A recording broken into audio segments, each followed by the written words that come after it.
તાલુકા અને જિલ્લા પંચાયતની એક બેઠક બિનહરીફ થઈ. ભારવીબેન પટેલ અને કલાવતીબેન પટેલ બિનહરીફ થયા. બંને બેઠક ઉપરથી કોંગ્રેસે ઉમેદવારી પાછી ખેંચી લીધી. આ વિશે વધુ માહિતી આપવા આપણી સાથે જોડાઈ ચૂક્યા છે અમારા સંવાદદાતા જલ્પેશ પટેલ. જલ્પેશ, ગળતેશ્વર તાલુકામાં 2 બેઠક બિનહરીફ, શું વધુ માહિતી?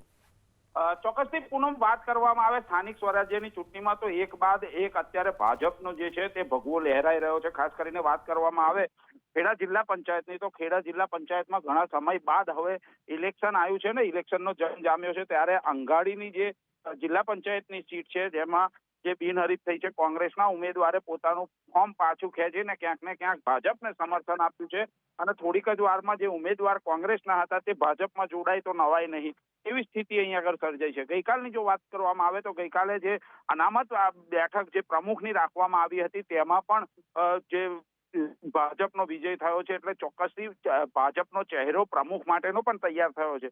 એ જ રીતના થોડી વારમાં જ હવે સ્પષ્ટ ચિત્ર થશે કે જિલ્લા પંચાયતમાં કેટલી બેઠકો બિનહરીફ થઈ, સાથે સાથે તાલુકા પંચાયતમાં પણ કેટલી બેઠકો બિનહરીફ થઈ છે. જી આભાર જલ્પેશ આપનો તમામ માહિતી બદલ.